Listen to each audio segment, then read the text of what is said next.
Hi everybody, welcome to Langer at the Mic. I'm Mike Langer, and I gotta do this video live because I do have an early work shift tomorrow, earlier than usual, one that I picked up. So I don't have as much time to edit as I usually do. So I still want to cover this topic, of course. I want to do a bit more of an in-depth video on this later next week leading up to the draft. But of course, the big news of today is that Juraj Slafkovsky and Bob McKenzie, his final rankings that were released today, Juraj Slafkovsky is ahead of Shane Wright. Now, first of all, I want to put a little bit of context around this. Obviously, the rankings are right over here. Number 1, Slafkovsky. Number 2, Shane Wright. Number 3, Logan Cooley. Number 4, Simon Nemec. Number 5, Cutter Gauthier. Number 6, David Jiricek. 7, Joachim Kemmel. Number 8, Jonathan Lekkerimäki. Number 9, Matthew Savoie. And number 10, Marco Kasper.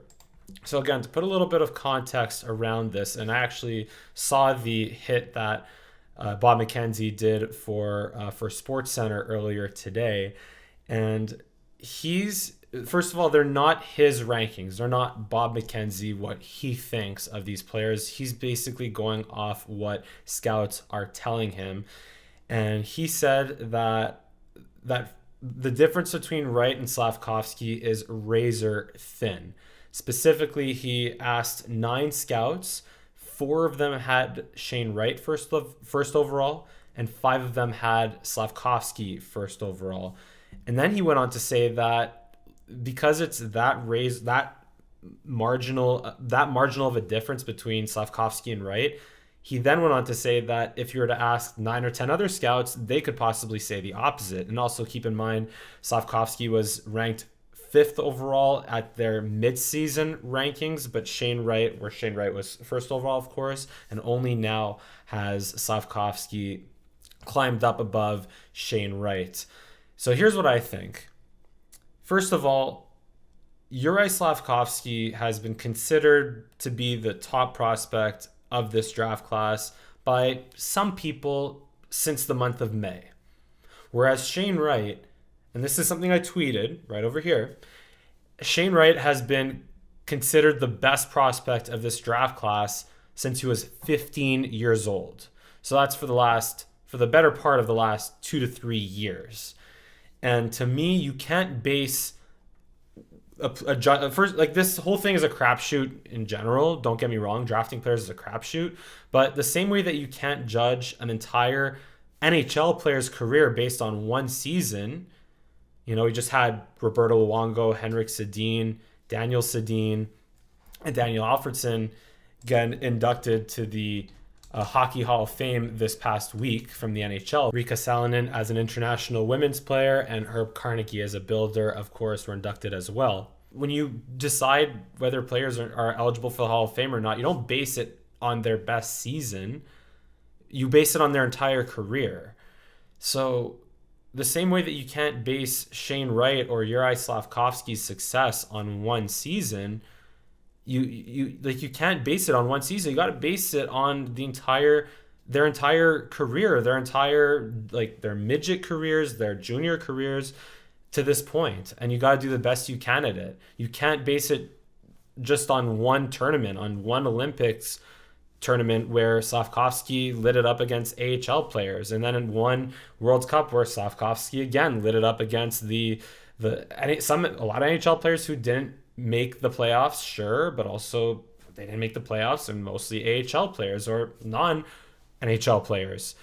And also Slafkovsky, in 7 games that he played on North American ice surfaces at the World Juniors, in 7 combined games, he has 0 points. So anyway, bottom line is Shane Wright has been considered the top prospect of this draft class for the last 3 years. And Slafkovsky has risen to the top just based on his performance at the Olympics, and maybe based on the Combine, sure. And maybe based on the fact that he has progressed more than Shane Wright has. But overall, Shane Wright has been considered to be the best player for a longer period of time compared to Juraj Slafkovsky. So what could possibly have changed that in the last 3 months all of a sudden. Maybe, yeah, combine, maybe a tournament, but you can't base what the next 20 years of their hockey careers are going to look like based on one or two, even two tournaments. You got to take more of a sample size, and that's why Shane Wright is still the right pick in my opinion. Now, the second reason why I think Shane Wright is still the right pick, pun intended, is because you need franchise two-way centers in the playoffs more than you need goal-scoring wingers. And I know Mikko Rantanen had a fantastic playoff with the Colorado Avalanche en route to them winning the Stanley Cup. Of course, Nikita Kucherov is a phenomenal player for the Tampa Bay Lightning, a large reason why they won back-to-back Stanley Cups. But so is Braden Point. So is Steven Stamkos. And on other teams, you look at Patrice Bergeron, you look at Ryan O'Reilly, you look at Andrei Kopitar. These guys, maybe with the exception of Braden Point just because of how phenomenal he was in the playoffs last year, these are guys that aren't exactly superstars. They're not superstar goal scorers. They're not perennial 40 to 50 goal scorers.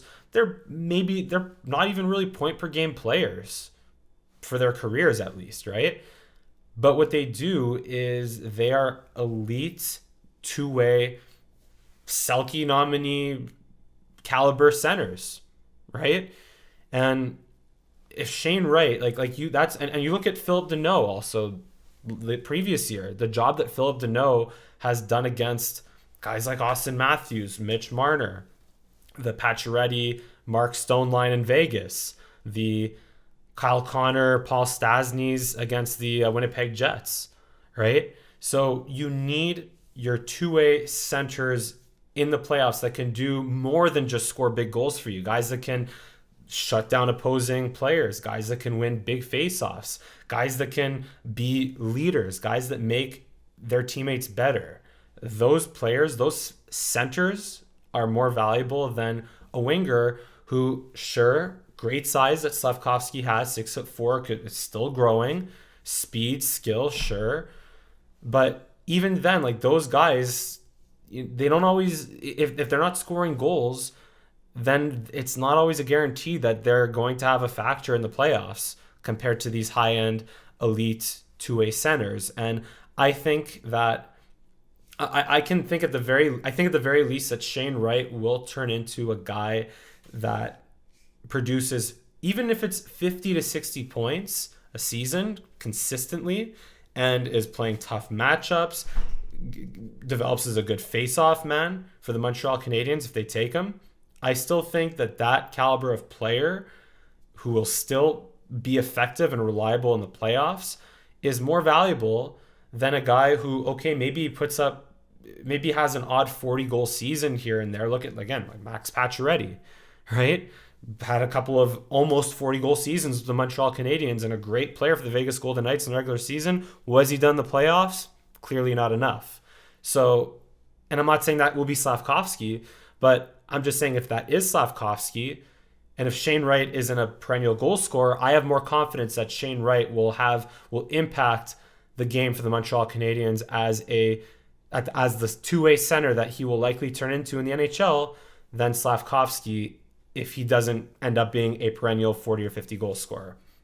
So again, franchise two-way centers are more valuable to winning in the playoffs than wingers who have the odd 40, 50 goal season. If Slafkovsky has 40, 50 goal years every year and keeps that production going in the playoffs and is also, big physical player, sure, that has a factor in the playoffs as well. And if he can translate that to the postseason, then yeah, absolutely. Then that if Slafkovsky ends up being that, then that is absolutely worth a first overall pick. But I have more confidence that Shane Wright will turn into a impactful two-way center than I do Slafkovsky being a consistently impactful winger. And that's why that's two reasons why Shane Wright should be the pick over Slafkovsky. Now, the third reason why is you'd rather be in a situation, and we have to be honest with ourselves here, and this is probably one of the many things that Kent Hughes and Jeff Gordon and their entire front office are thinking, is you would rather, or at least I would rather be in a position where you take Shane Wright, but Slafkovsky ends up being better, than be in a position where you take Slafkovsky and Shane Wright ends up being better. Because if you just look at the last couple of drafts, I mean, maybe Galchenyuk in 2012 is a bit of an outlier because that I don't really know if there was a player that the Habs should have absolutely taken over Galchenyuk in 2012. I mean, I think Morgan Riley would have been a stretch. Philip Forsberg, that's only based on hindsight. Andrei Vasilevsky, it's based on hindsight. But in terms of going into, like, you look at Kotkaniemi versus Brady Tkachuk versus Philip Zadina, the consensus or the overall thought was that the Habs should take Zadina or Brady Tkachuk because they were better known commodities than what Kotkaniemi was going to be. Kotkaniemi was seen as a quote-unquote project type of player who maybe could turn into a Barkov, but he would have to go through a lot of steps to get there. And they took Kotkaniemi and they screwed up his development. But all this to say is right now you're in a situation where this whole time, right, and that's another thing, is that Kotkaniemi, it wasn't up until the pre-draft process where Kotkaniemi's name entered the conversation for the Montreal Canadiens. So here we are again. Pretty much all season long, we're thinking if the Canadiens do finish in last place and do in the lottery, they should take Shane Wright. He should be the guy that they take. But then only until these last couple of months does Slafkovsky enter the conversation as a guy who maybe could have more upside and turn into a better player than Shane Wright. Only in the last couple of months has he entered the conversation, similar to, again, the 2018 draft where Kotkaniemi entered the conversation at the last minute for the Montreal Canadiens over guys like Philip Zadina or Brady Tkachuk. And in hindsight, I mean, maybe not Philip Zadina. I don't know if Philip Zadina would have been the better option, but certainly Brady Tkachuk would have been the better option than Jesperi Kotkaniemi, especially considering how the Canadiens did not handle his development very well. So, again, so now I want to reference the 2017 draft where the Dallas Stars ended up winning the lottery for the third pick, and the Avs, who ended up finishing last place that season, fell all the way down to the fourth pick. But what ends up happening? The Dallas Stars end up getting Miro Heiskanen. The Colorado Avalanche end up getting Cale Makar, who just won a Stanley Cup and a Conn Smythe and a Norris Trophy at 23 years old. So, but what I'm getting at, the Dallas Stars, though, I don't think they regret taking Miro Heiskanen, or at least they shouldn't, because, I mean, maybe they do a little bit, but I'm just saying that it's not like Miro Heiskanen's a bust. He's still a franchise caliber defenseman for the Dallas Stars, so I'm pretty sure the Dallas Stars are still very, very happy with Miro Heiskanen. Who knows? They're only 23 years old right now, so they still have their whole careers ahead of them. What if Miro Heiskanen ends up possibly having a better career than Cale Makar? It's not likely, but it's not impossible since they're both only 23 years old. So, like, what if Miro Heiskanen wins a Norris Trophy and a Stanley Cup? What if he wins multiple Norris Trophies and multiple Stanley Cups between now and the end of his career? So, but even if that's not the case, though, I think the Dallas Stars are still very happy with Miro Heiskanen, right? So, going in a situation where if the Montreal Canadiens take Shane Wright and Slafkovsky ends up being a better player by a little bit, then I don't think the Canadiens should regret taking Shane Wright. I don't think they would feel bad about it because they'd still, if Slafkovsky ends up being a really great player and Shane Wright ends up being a really good player, well, they'll still have a really, really good player and a really, really good centerman to go behind Nick Suzuki. And especially considering the fact the Habs haven't had, again, we all know the Habs haven't had good center depth for the last 20 years. And when they did have good center depth with Danault, Kotkaniemi, and Nick Suzuki last year, well, they didn't pay it. They didn't pay to keep it, or they just, again, didn't handle it as well as they probably should have. But that's another story. So, but yeah, just again.